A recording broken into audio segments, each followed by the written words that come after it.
Olá pessoal, sou Célio Sales, diretor da CDL Florianópolis. Estamos aqui em mais um Papo CDL, trocando informações importantes para o desenvolvimento da cidade. Na conversa de hoje, estamos com a vereadora Manu Vieira e engenheiro Gustavo Boconviana para discutir o tema retrofits, que apesar do nome é algo muito interessante para o desenvolvimento das cidades. Trata-se da conversão de edifícios históricos ou comerciais em empreendimentos para uso residencial, o que poderia contribuir muito para a revitalização dos nossos espaços urbanos. Então convido a vereadora Manu para me ajudar explicando melhor qual foi o intuito e o objetivo do projeto de lei aprovado em vigor em Florianópolis sobre isso. Claro, Célio. Obrigada pelo convite, obrigada a todos que acompanham aqui esse assunto e que oportunidade bacana da gente espalhar um pouquinho mais sobre esse projeto que faz tão bem para as cidades. O retrofit ele já existe há muito tempo no mundo, né? Em várias outras cidades, tanto nos Estados Unidos quanto na Europa. Quem viaja, quem tem a oportunidade de conhecer outros espaços, sabe que existem casas mais antigas, prédios mais antigos que o nosso próprio país, em funcionamento, né? E com uma vida atual e ativa e contemporânea, servindo a sociedade no seu momento atual. Então, o retrofit, na verdade, é uma tendência de design que promove uma benfeitoria a uma edificação que pode estar desatualizada, estar mais antiga, subutilizada, ociosa, por conta de burocracia e legislação, muitas vezes, ou por falta de atratividade econômica, e nós temos a possibilidade de dar novo uso a ela. Aqui em Florianópolis, nós aprovamos recentemente uma lei, né, e eu estive muito envolvida nessa aprovação, justamente porque nós olhamos, visando o centro da cidade, para olhar para essas edificações que estão ociosas, subutilizadas, mais antigas e que estavam com uma burocracia também impedindo essa reforma mais leve, né, esse uso mais atualizado delas. Hoje elas estão aí, inclusive, com a possibilidade de conversão de uso que tu citaste, né, e aí Floripa, que todo mundo quer morar, todo mundo quer empreender, que tem essa vontade de habitação que está aqui em déficit hoje, surge com esse novo olhar para o centro da cidade. É muito importante o projeto para a cidade e o retrofit é uma palavra que tem vários usos, né? Hotelaria usa quando atualiza o equipamento, lojistas quando fazem reformas de atualização de layout para estar sempre moderno. No caso, então, da legislação urbana, o retrofit é a atualização do imóvel com frequência, mudando, então, a destinação. É isso, né? Ele pode fazer a conversão de uso. Temos aqui muitos casos de prédios comerciais que, principalmente no cenário pós-pandemia, a CDL, que sempre olha muito para o comércio de rua, viu que essa dinâmica de cidade mudou, né? Prédios, inclusive, que eram utilizados para edifícios de educação, mudou para um híbrido, mudou para um EAD, outros edifícios comerciais, o home office hoje é uma possibilidade que está instaurada, né? É muito difícil voltar ao presencial como estávamos antes, e a necessidade do espaço físico comercial, ela ficou um pouquinho subutilizada. Então, sabendo que existe essa vontade do residencial em Florianópolis, combinado com a ociosidade do edifício comercial, essa possibilidade de conversão de uso, ela fica muito atraente. E temos números? Olha, eu vou convidar aqui o nosso parceiro Gustavo, porque eu acho que ele está mais por dentro dos números, mas eu sei que ele já tinha... a imóveis desocupados, porque no meio imobiliário se diz que no centro tem talvez 200 edifícios parcialmente utilizados ou vazios, nas estatísticas.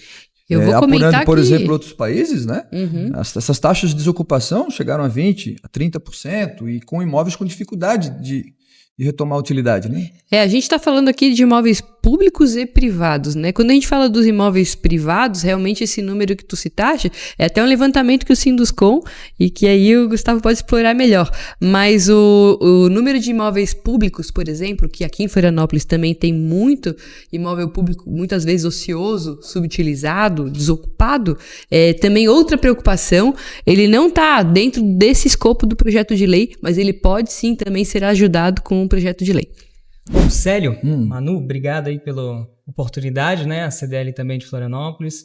Mas para complementar um pouco a pergunta, né? Um pouco o que era Florianópolis antes, né? A gente tinha provavelmente assim 70% do comércio das residências, das unidades habitacionais eram comércios no centro da cidade, né?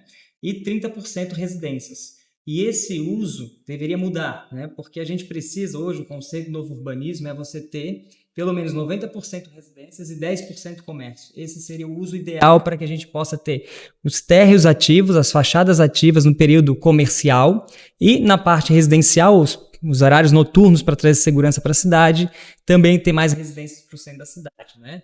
Até voltando um pouquinho ali de conceito, né, do retrofit, com a tendência mundial, o conceito do novo urbanismo, é pensar o que seria o futuro, né? Qual é o novo bairro do futuro? O bairro do futuro já é o existente. Então, com esse conceito, é voltar a reativar os centros históricos das cidades, né, como de Copenhague, como de Londres, como de Paris, trazer valor urbano para voltar a ter valor imobiliário nesses centros históricos, né? Com isso, a gente consegue fazer com que tenham mais moradias no centro da cidade, possam pessoas também trabalharem no comércio, possam morar, possam se divertir, possam ter um conceito de convívio, tudo a um passo de uma caminhada, né? Então esse é um pouco assim do porquê da lei do retrofit atual, né?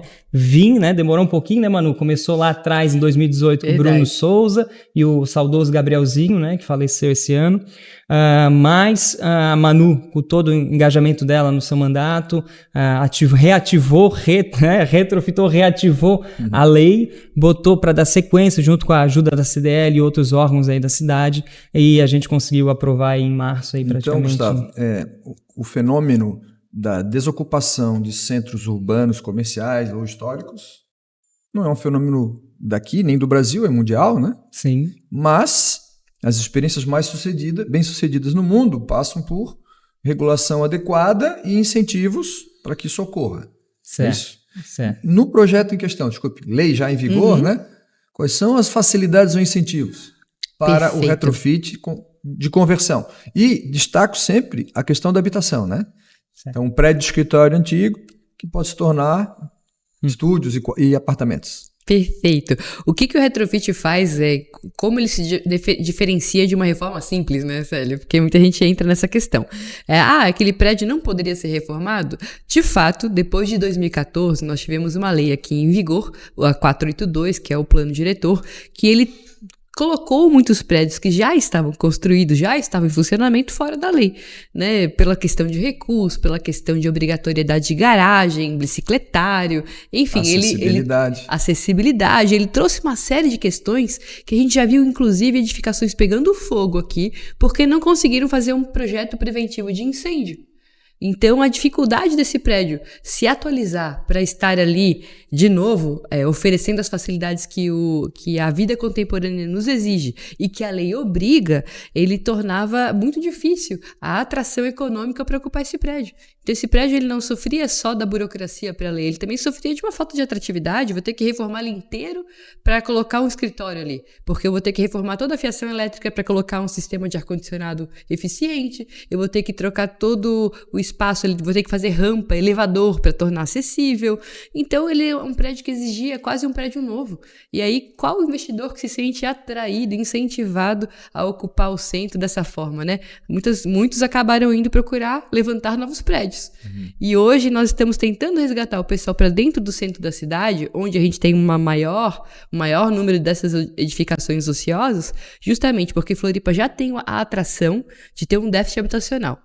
Estimamos aí 26 mil a 30 mil pessoas esperando, né, em irregularidade, muitas vezes, morando de forma irregular, ocupando de forma irregular a cidade, que nós temos esse potencial de alocá-las em moradia formal e digna, né? Então, um incentivo para o olhar da habitação, ele é muito interessante, sim, a gente pode criar isso através de decreto. A lei em si... Então, o que foi simplificado? A lei em si, ela facilita, que não conta no cômputo construtivo adaptações para segurança, sustentabilidade e acessibilidade. Então, se você for fazer uma rampa, for fazer uma adaptação energética, né, um novo elevador, não vai contar nos recursos que deveria estar existindo pela lei. E, além disso, dispensa de garagem, dispensa de bicicletário e também conversa com os incentivos do novo plano diretor. Se você fizer uso misto, fruição pública, os incentivos que estão lá descritos, você pode, inclusive, acrescer andares nesse prédio antigo. Isso, Gustavo, você está fazendo isso, de fato já está empreendendo o terceiro projeto de conversão, né? Conta para nós um pouco dos desafios e o que a lei está ajudando. Isso, Célio, vou contar aqui uma trajetória nossa, né? A gente começou com um prédio retrofit na esquina ali da Avenida Rio Branco, né? E não tinha a lei do retrofit, né? Então a gente teve que aprovar por leis a 374 de regularização, readaptação, né? Que é complexa. O plano anterior, plano diretor anterior, ele era um plano que não seguia uma tese do novo urbanismo, era uma tese mais de espraiamento e pouco voltado para os centros das cidades. Eles queriam que a cidade crescesse para os lados, no qual que é ruim, né, questão de sustentabilidade. A gente acompanhou aí as ocupações indo para cima das áreas de preservações permanentes, né, e essa tese, novo plano, o plano diretor hoje atual vigente, ele é ao contrário, né, ele está diminuindo a compressão nas áreas de vegetação e dando mais liberdade para verticalização, né? E nisso existem os cardápios de incentivos, sim, do novo plano diretor, qual a Manu citou, que facilitam você olhar para um prédio antigo, né? Um prédio desatualizado, e ver oportunidades que nele a gente pode trazer até pelo retorno financeiro, né? Então, olhar para um prédio, hoje tem uma atratividade. Opa, se eu seguir a cartilha, se eu seguir os cardápios de fruição, que isso melhora a vida da cidade, as pessoas poderem, às vezes, até ultrapassar alguns terrenos, né? Criar mais ruas, criar mais acessos, ou desenvolvimento econômico, tornar uma hotelaria em um retrofit, ou trazer fachadas ativas, comércios para o térreo, né? Você pode aumentar mais pavimentos, inclusive em retrofits, né? E nisso torna-se mais atrativo o empreendedor, que só estava habituado, né? Até por uma tese que o outro plano seguia, de só querer construir novas obras, né? Muitos construtores, né, falavam o seguinte: não, esquece essa coisa velha, põe abaixo e vamos construir um novo. Hoje não, hoje a gente já olha para a coisa velha, né, pensando em readequar ele, reposicionar ele com novas técnicas construtivas de bombeiro, elétrica, hidráulica, e nisso poder, com os cardápios incentivos, aumentar o uso, até 30% do tamanho da edificação você pode acrescer, de acordo com seguindo a cartilha, né, do plano do retrofit, em conjunto com o plano diretor. Na verdade, o retrofit é um complemento ao plano diretor, e ele facilita bastante, aí, Célio, respondendo a tua pergunta, as questões que você pode ter muitas, dependendo do tamanho da sua edificação, o autodeclaratório. Então, traz a capacidade para o engenheiro, para o arquiteto poder seguir com a sua reforma e ir regularizando no período da obra, né? Não esperando esse período de aprovação, readequação. E normalmente, tá, só para seguir, uma obra comum do zero tem um ciclo de aprovação de projeto, um ciclo de planejamento, um ciclo para você executar a obra, a fundação. Isso em torno, em média, de 5 anos. Um retrofit em 1 ano está concluído. Que isso é bom para a cidade, né? Você evita, você reaproveita muita coisa do retrofit. Bom, nós temos pressa de reverter um processo de decadência que ocorre na maior parte desses centros históricos urbanos. E aí os retrofit permite, então, que em 1 ano tu comece a ter pessoas morando em locais que hoje estão vazios, desocupados, é isso? Permite. Célia, até voltando hoje, né, a gente tem mapeado ali pela Sinduscom 110 prédios na cidade, privados, né, não indo para o terreno de União, que patrimônio da União também tem bastante, não do governo e não do município. A gente foi para os privados, que só ocupam, às vezes, só o térreo, como uma farmácia ou com alguma lojinha, e os 4, 5 andares para cima ficam como estoque, como depósito, e nada acontece, né? Então, após o térreo, é que o maior interesse do empreendedor. Ali tem muita oportunidade para residências, né? Olha, eu tive uma coincidência de fazer uma pequena pesquisa sobre isso, e eu identifiquei um caso, só como brincadeira, assim, de esquinas opostas, um prédio residencial e do outro lado um comercial. O preço de venda do imóvel, o metro quadrado, era 3 vezes um do outro. Então eu pergunto, de fato, a demanda hoje por residência está maior do que por comércio. Então eu fiquei só pensando, com essa diferença, né? Dá para pagar a reforma, né? O problema é que não é só a reforma interna, tu tem que adaptar o edifício todo, não é isso? Sim. Célio, outro ponto também, um calo que é da nossa cidade, são a parte de saneamento básico, né? Hoje, praticamente, só o centro da cidade é que tem 95% de saneamento básico. Por que não tem os 100%, né? Os 5% são as edificações antigas, que às vezes são ligadas em velhas galerias ou nem são ligadas, ou usam fossas. Então, o retrofit força aquela a edificação antiga, mesmo que seja em patrimônio histórico tombado, seguindo as regras do patrimônio histórico, né?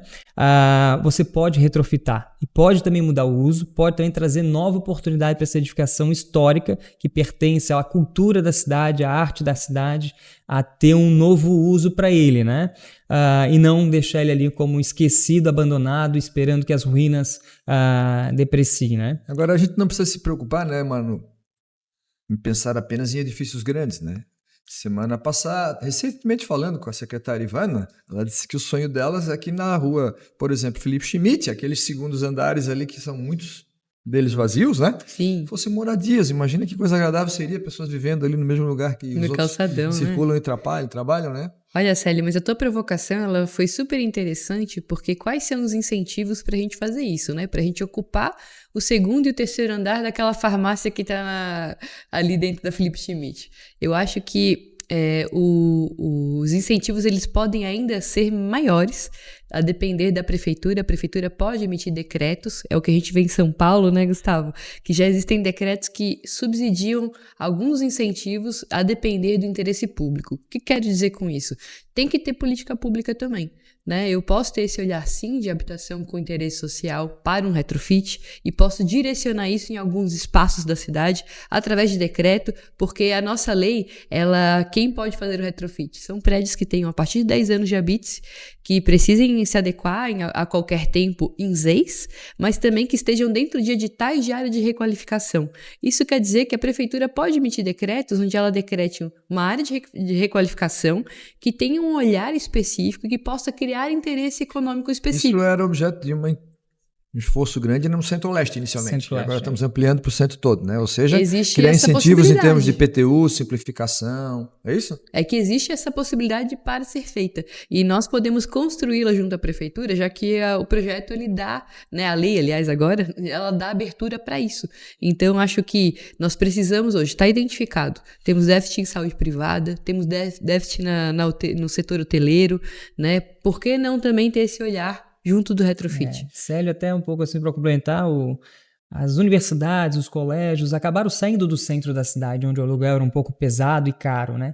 E um pouco do retrofit é tentar trazer de volta, né, oportunidades, políticas públicas que fazem sentido, né? Os colégios têm que ficar no centro, as universidades a pessoa tem que conseguir sair da sua residência e poder estudar, poder trabalhar, poder se divertir. Esse é um pouco não só conceito do novo urbanismo, mas também é bom para a cidade, né? É bom política pública, né? Evita de estar criando muitas infraestruturas para poder adequar as estradas, as ligações, isso tudo é eficiência no processo construtivo, né? Bom, traduzindo, isso trata-se de qualidade de vida. Qualidade. Neste conceito moderno, que a qualidade de vida está associada a poder ter a sua vida cotidiana com poucos deslocamentos motorizados, né? Certo. A pé, bicicleta, cidade caminhável, né? Que é o que hoje o mundo inteiro aspira, né?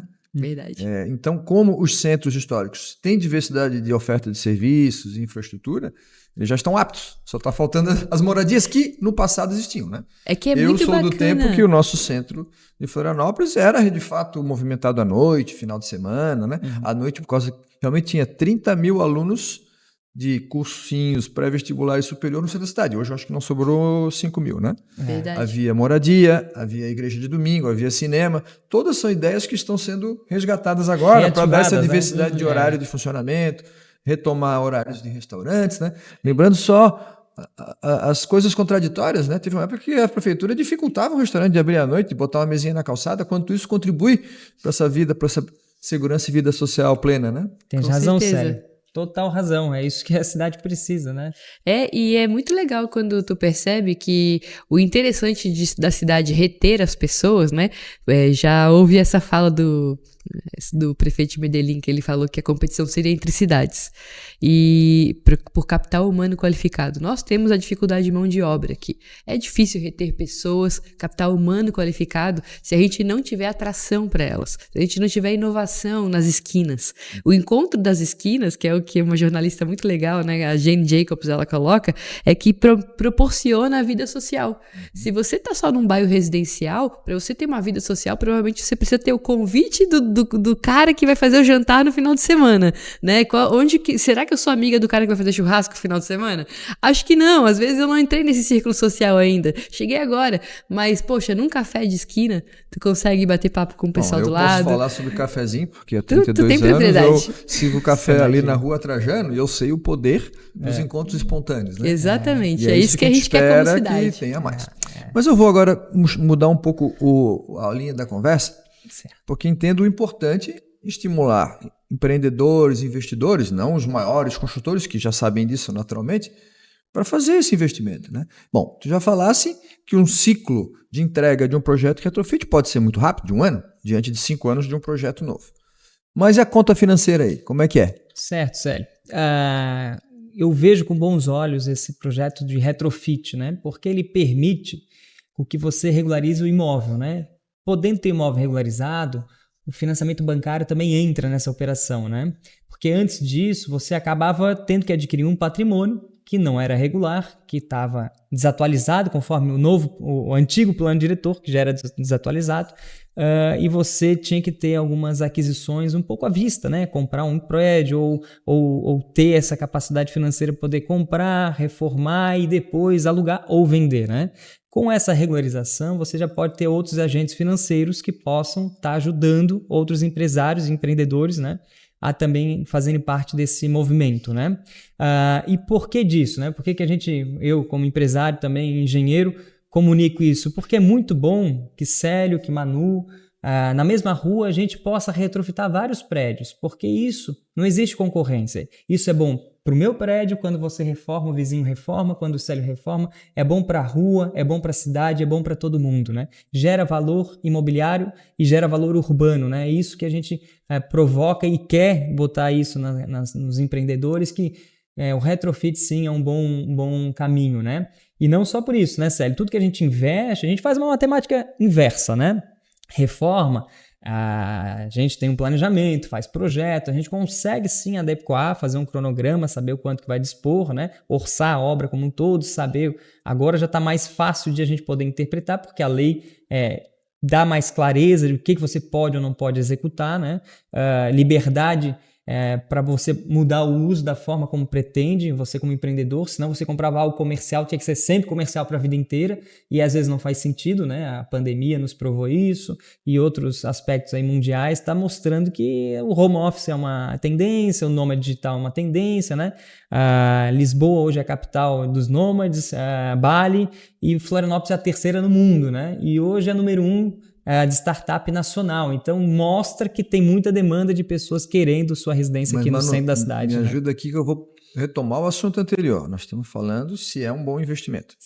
Mas antes então do Gustavo me dizer em quanto tempo retorna um investimento desse, eu quero que a Manu me ajude a pensar. Um retrofit de comercial para residencial pode ser destinado à venda do imóvel, ao aluguel de longo prazo, ou aluguel de curto prazo, que é o short stay, sim, ou vulgarmente para todos aí Airbnb, né? Certo. Como é que está essa movimentação? O que tu pode nos dizer? Isso é bom, ruim? O que tu enxerga? Acredito que nós temos temos todas essas demandas, na verdade. Acho que Florianópolis, ela tem o short stay, que é uma demanda porque nós temos um ciclo de eventos de turismo de negócio que está o ano inteiro. Nós já temos uma média de SS que ela está ali se mantendo durante todo o ano. Florianópolis não é mais uma cidade sazonal que depende da temporada para viver, né? Então, nosso turismo de negócio, nosso turismo qualificado, ele provoca essa demanda das duas formas.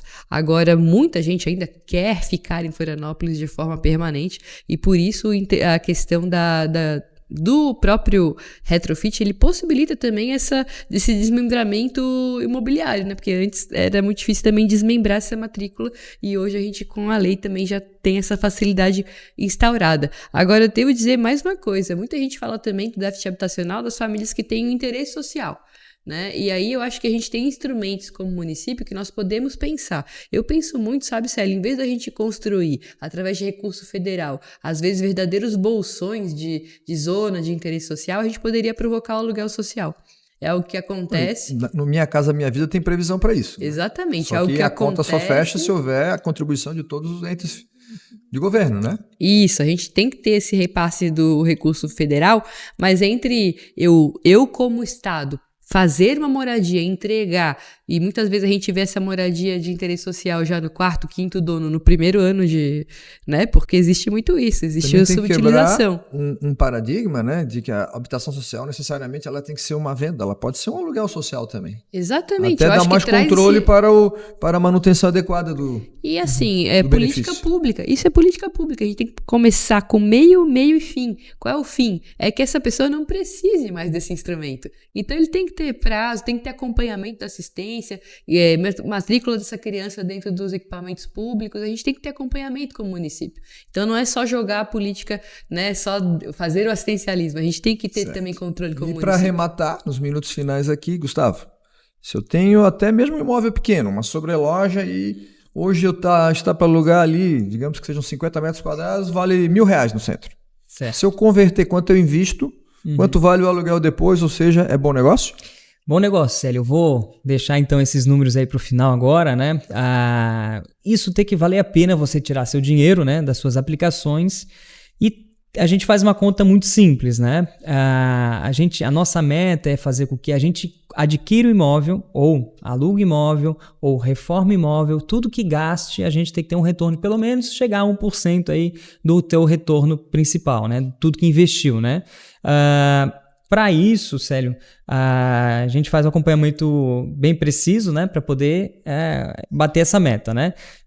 Só que não colocamos na conta, Célio, essas atividades que a gente estava falando aqui. Se eu reformar, a Manu reformar, os vizinhos reformarem, o centro gerar valor ao metro quadrado, a valorização do futuro, se hoje eu investir X, eu não estou botando a valorização de que vai valer daqui a 5 anos. Pode ser que seja 2x. Essa conta não entra. A gente faz a conta de 1% de retorno para ser atrativo às pessoas que são poupadores e guardam e investem em ações e em outras aplicações. Queiro correr um pouquinho de risco e botar também tijolo e reformar um pouquinho no retrofit. Esse é o meu desafio. Eu quero te provocar para a gente poder entrar nessa. Eu entendo, né? Então, que esse negócio é irreversível, porque grandes fundos de investimento estão fazendo isso no mundo inteiro. Sim. Nova York, isso já é consagrado. Sim. E em São Paulo, acabou de haver um repasse de uma carteira de retrofits de uma empresa para outra, ou seja, já está tendo liquidez. Certo. Né? Então, tudo isso é muito importante. Fica aqui, então, do meu lado. Obrigado, Manu, pelo empenho. Parabéns ao Gustavo pela iniciativa, que é uma das precursoras na cidade. E na expectativa, né, a CDL de estimular, aperfeiçoando os instrumentos, mas estimular que cada vez mais pessoas avaliem essa opção. E digo nos dois extremos, né? A pessoa que tem um edifíciozinho na cidade, que tem um aluguel comercial bom embaixo e em cima aquele espaço não está bem alugado, considere fazer um aluguel de moradia. Demanda tem, a gente sabe. Sim. E esta renda indica potencial de ser superior à renda pura para um escritório, por exemplo. E tem o valor intangível. Palavras finais, Célio. Manu, por favor. Eu ia falar que tem o valor intangível, tem o valor de preservar a história da cidade. Toda casa, todo prédio aqui guarda uma história, e quando ele tem uma certa idade, ele guarda muitas histórias. Eu acho que quem investe hoje no retrofit está se preocupando também com esse valor cultural, com esse valor histórico, que para quem tem comércio de rua, sabe, né, que é por famílias que a gente conquista o cliente, não é só para uma compra. Então, eu acho que nós estamos no lugar certo falando de valor para a cidade, e agradeço a todo mundo que contribuiu de certa forma para esse projeto, porque ele foi aprovado, ele é lei, e hoje ele tem que sair do papel, ele só sai do papel com as pessoas trabalhando com essa visão, e eu estou muito feliz de fazer parte. Célio, também o desafio como é melhorar a cidade para as pessoas, né? E como a construção, como o retrofit pode impactar nisso, né? E eu vejo com bons olhos que o retrofit sim melhora o entorno, melhora a cidade, melhora as pessoas. Isso pode ser também algo bom para todo mundo, né? Então, agradeço aí a oportunidade. Excelente. Obrigado, Manu. Obrigado, Gustavo. Este foi o Papo CDL, um produto da CDL Florianópolis. Nos vemos em próximas conversas. Um abraço. Abraço, tchau, tchau.